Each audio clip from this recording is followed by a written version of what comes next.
encourageons sur Agri TV Web à transformer la production agricole, à créer de la valeur en transformant les produits. De plus en plus de personnes se lancent et mettent sur le marché des produits qui sont d'ailleurs d'excellente qualité quelquefois. Mais la plupart du temps, ces entrepreneurs focalisent leur attention, leur énergie, leur argent vers des activités de production, donc vers tout ce qui est opérationnel, délaissant ou reléguant au second plan tous les autres aspects, donc notamment l'aspect visibilité de leurs produits ou services d'ailleurs, l'aspect communication, marketing, etc. Or, il faut retenir une chose, moins on vous connaît, moins vous allez vendre vos produits ou services parce que dans la tête du consommateur, ils seront inexistants.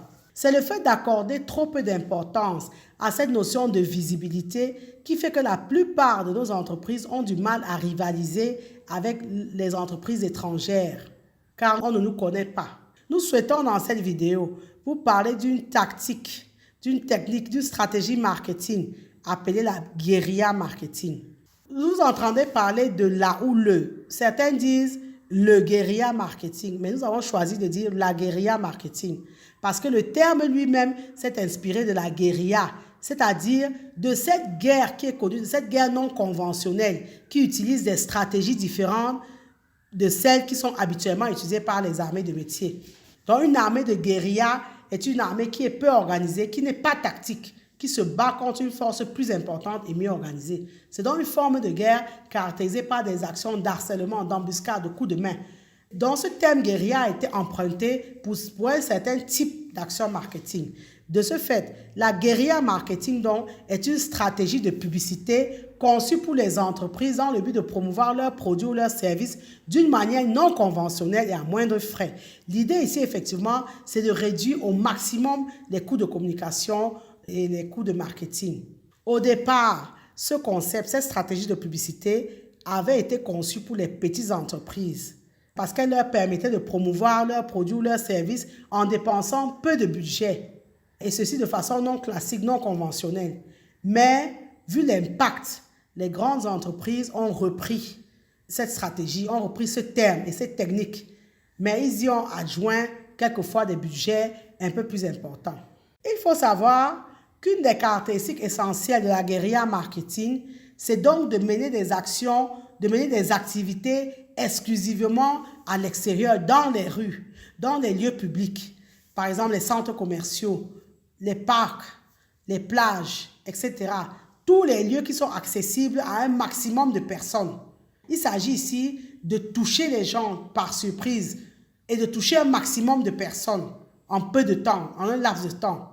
Mais il faut savoir qu'aujourd'hui, ces stratégies de guérilla marketing s'étendent au marketing digital, donc à tout ce qui est sur Internet.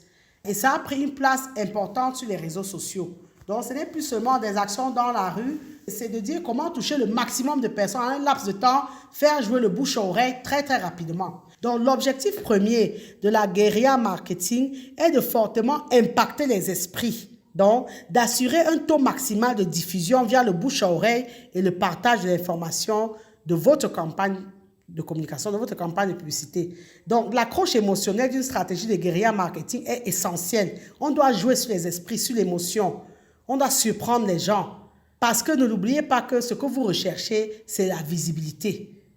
C'est que votre produit soit visible, soit connu. Et par la suite, vous voulez in fine vendre votre produit. On a donc dit, l'idée est entre autres de provoquer une réaction émotionnelle chez les gens, afin qu'au final, ils se rappellent de votre marque, de votre produit, d'une manière différente de celle qui est utilisée habituellement, c'est-à-dire par les canaux de spots télévision, affiches et compagnie. C'est tellement classique que ça n'a pas le même impact que des actions de guérilla marketing qui marquent les esprits.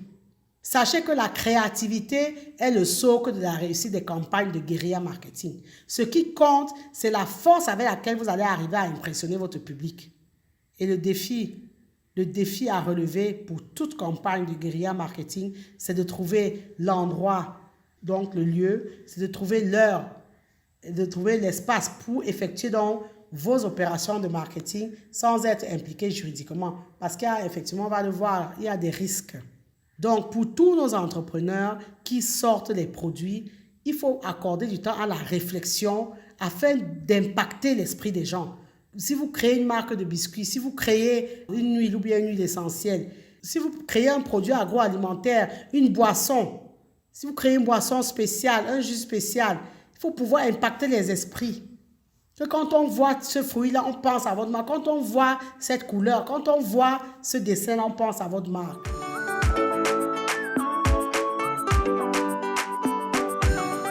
Il existe différents types de guérilla marketing.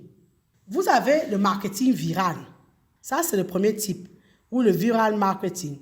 Il se caractérise par le bouche à oreille qui est réalisé en ligne, donc sur Internet.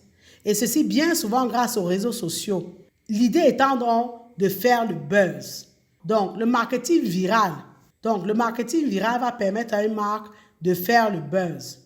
C'est une forme donc de bouche à oreille électronique. Comme c'est sur Internet, c'est digital, c'est une forme de bouche à oreille électronique par laquelle un message marketing qui est relatif à une entreprise, à une marque ou à un produit ou même à un service est transmis de manière exponentiellement croissante à travers les médias sociaux. Vous allez entendre, il faut partager. Un message passe, paf, ça fait le buzz. Allez hop, c'est partagé et ça prend la toile, entre guillemets. Ça, c'est une forme de guérilla marketing. Le deuxième type de guérilla marketing dont nous souhaitons vous parler, c'est le marketing furtif.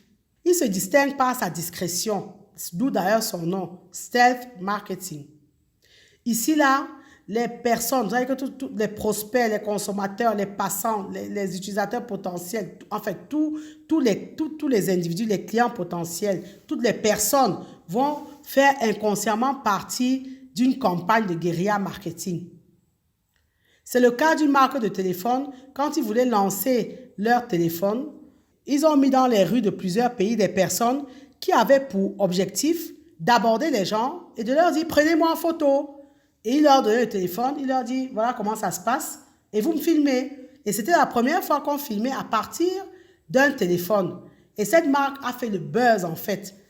Donc les gens ont été impliqués sans savoir qui sont les acteurs de la campagne de guérilla marketing. Ces personnes qu'on avait recrutées marchaient, ils vous rencontrent, ils vous donnent le téléphone. « Ah, est-ce que vous pouvez me prendre en photo ?» Il se met debout et lui, le passant, il prend le téléphone, il filme et après il se rend compte que le téléphone peut faire des photos. Ça, c'était les premières fois où le téléphone faisait des photos. Et tous ceux qui avaient donc filmé s'intéressaient à ce téléphone.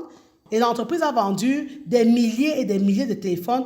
Grâce à ces actions de marketing furtif, l'entreprise a vendu des centaines de milliers de téléphones. Parce que du coup, tous ceux qui avaient pris le téléphone pour filmer étaient intéressés par ce téléphone qui faisait les photos. Un autre type d'action de guérilla marketing, c'est le marketing ambiant ou l'ambient marketing. Ici, là, on va utiliser l'environnement du produit, l'environnement du service, de la marque ou de l'entreprise comme support marketing.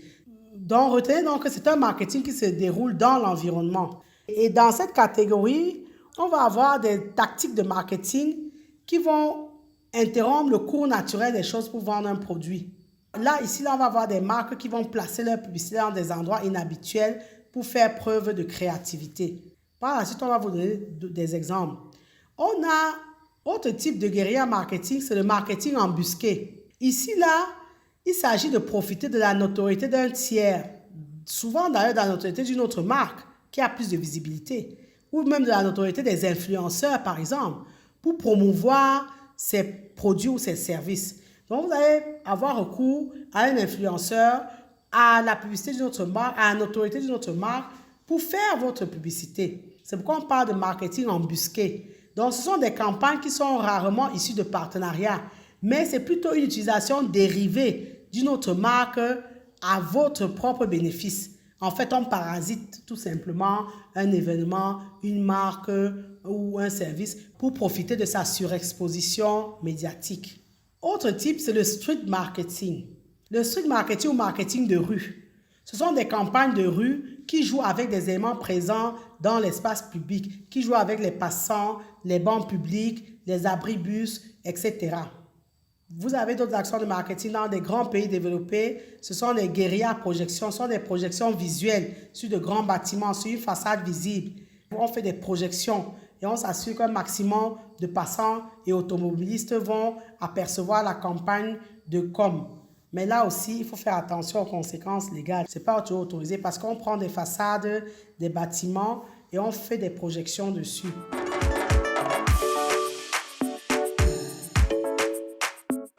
Donc, l'entreprise ici a joué sur les barres du bon public et a fait que les personnes qui passent associent ces barres-là aux barres de son chocolat. C'est une entreprise agroalimentaire. Deuxième exemple, c'est la guérilla marketing sur les passages piétons. Ici, là, c'est un célèbre fast-food qui a fait passer les colonnes des passages piétons, d'un passage piéton pour des frites sortant de l'emballage de sa marque. C'est une campagne de Chips Crossing. C'est une des campagnes de street art les plus emblématiques d'ailleurs de cette marque-là. Donc imaginez, vous ne vous attendez pas, vous marchez avec vos enfants, au moment de traverser, paf, vous voyez sur la chaussée cette image-là de frites sur lesquelles vous marchez avec le logo de la marque. Quand les enfants vont voir ça, forcément, ils vont souhaiter aller consommer ces frites dans ce fast-food-là.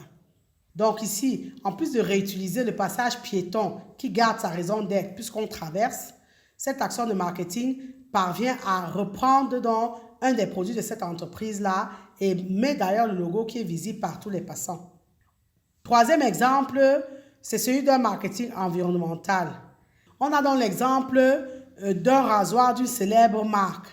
Donc personne ne peut s'imaginer passer dans un parc et de voir une grosse lame de rasoir au milieu de nulle part et de voir donc ce gazon qui est tondu par ce rasoir-là. Donc l'idée de cette campagne de marketing était astucieuse, c'est que la marque voulait prouver qu'elle a un grand potentiel. En gros, ils sous-entendent que non seulement leurs rasoirs peuvent tailler les barbes, mais en plus, ils peuvent tondre la pelouse. Donc c'est signe de robustesse en fait dans l'idée des gens. Et forcément, ça marque parce qu'à cet endroit-là, vous ne pouvez pas vous imaginer trouver un rasoir. Un autre exemple de guérilla marketing, c'est le marketing d'embuscade. Ici, là, il ne s'agit pas d'un partenariat formel entre deux marques, même si on a l'impression que c'est le cas. On a une entreprise de recyclage qui a saisi l'occasion et qui a surfé, qui a créé une meilleure des campagnes à faible coût pour son activité de recyclage en surfant sur la notoriété d'une marque plus grande.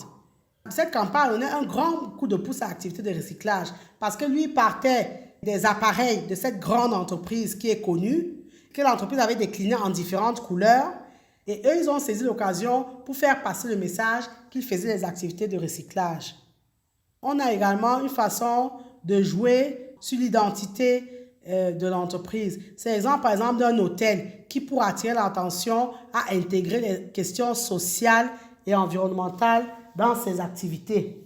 Cette entreprise, cet hôtel a donc décidé de faire une campagne avec un léopard sur un lampadaire d'une autoroute, d'une grande chaussée, et ceci afin d'attirer l'attention. Donc, quand vous conduisez ou quand vous marchez, vous voyez donc un léopard, en fait, c'est un faux léopard. Vous voyez un faux léopard sur un lampadaire, forcément, ça attire votre attention, et juste après, vous avez le panneau.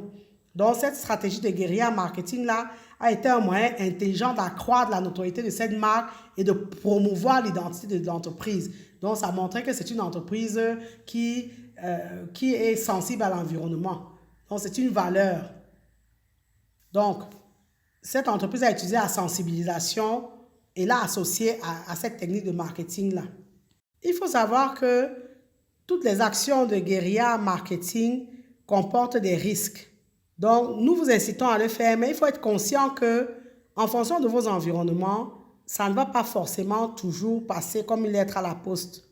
Les plus gros dangers donc, de la guérilla marketing sont notamment les répercussions légales que peuvent avoir ces actions sur les sociétés qui les entreprennent. Par exemple, quand vous parasitez un événement ou une entreprise, il peut y avoir des représailles.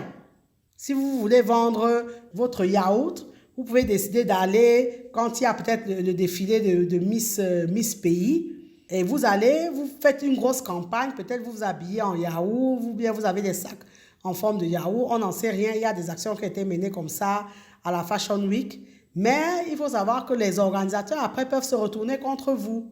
Donc notre danger, c'est la mauvaise compréhension potentielle des actions par le public que vous visez, par votre cible. Et si la cible ne comprend pas les actions, ça peut avoir un effet néfaste sur la marque. C'est le cas, par exemple, d'une célèbre marque de chaussures qui avait envahi les métros, les métros dans les grandes villes, dans certaines grandes villes occidentales. Le slogan de cette marque, c'est Just Do It. Donc, il y a l'escalator, il y a l'escalier. Ils ont bloqué les escalators.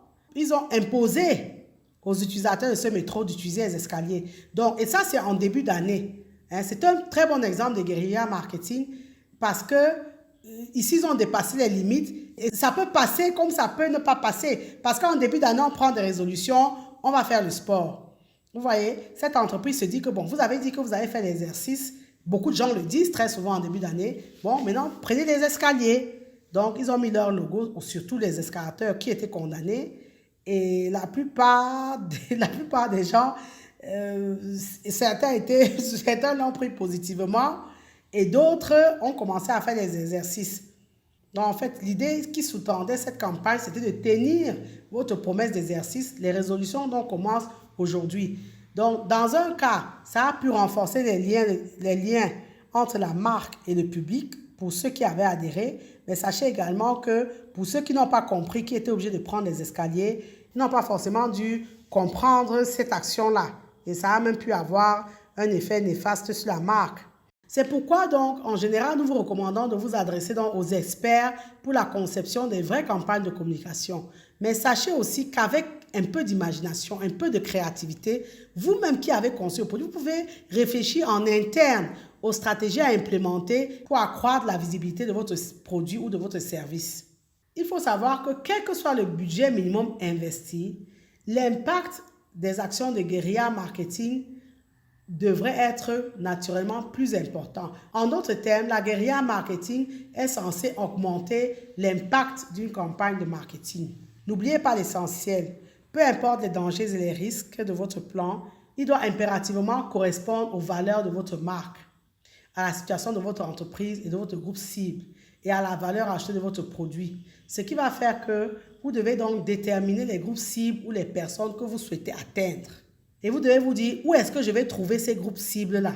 Que ce soit sur Internet, que ce soit d'ailleurs hors Internet, que ce soit dans la vie normale. Donc la guérilla marketing ne s'improvise pas. Elle nécessite une réflexion et une approche stratégique qui répond précisément aux besoins du public cible.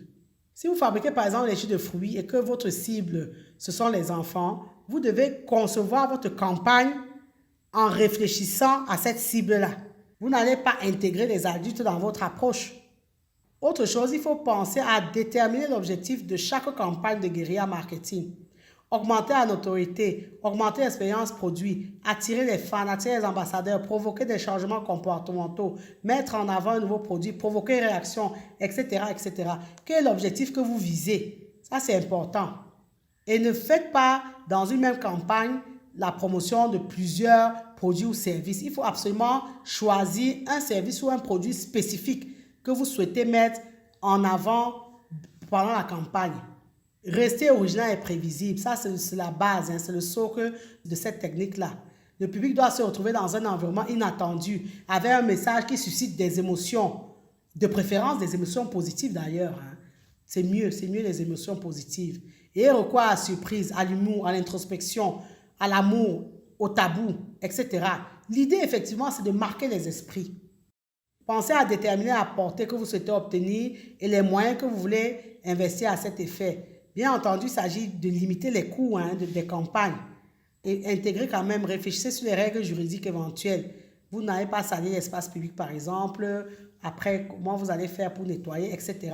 Définir la période qui aura le plus d'impact pour votre campagne et un timing établi, choisir un lieu adéquat. Et un bon conseil, si vous optez pour une campagne dans la rue, vous devez assurer le suivi sur votre site internet et sur les réseaux sociaux en faisant une offre à vos visiteurs en poussant à réagir. L'idéal, quand vous faites du street marketing ou bien quand vous faites des campagnes qui sont dans la rue, associez Internet. Restez toujours conscient des risques éventuels que cette forme de campagne entraîne. Donc, la guérilla marketing, c'est une technique de marketing agressive qui peut dépasser les limites légales. Et ceci peu importe d'ailleurs l'originalité du concept. De nombreux entrepreneurs et petites PME n'osent pas se lancer dans la guérilla marketing parce que justement cette technique les fait sortir de leur zone de confort et il faut aussi se dire la vérité, nous n'aimons pas beaucoup nous pencher sur la partie réflexion stratégique en termes de marketing, de visibilité, de notoriété, etc. Et pourtant, relever ce défi est justement ce qui va vous permettre de vous différencier des autres. Il ne suffit plus de faire, il faut faire savoir, il faut qu'on sache que vous fabriquez, que vous avez des produits, que vous avez des chips, que vous avez des épices, que vous avez, etc. Donc, nous vous incitons effectivement à créer des produits, mais il faut aussi que ces produits, que vous puissiez les vendre, que les consommateurs potentiels sachent que ces produits existent. Nous vous rappelons qu'Agric TV Web se tient à votre disposition pour accroître la visibilité de vos produits. À ce jour, notre chaîne compte plus de 60 000 abonnés, que nous remercions d'ailleurs infiniment.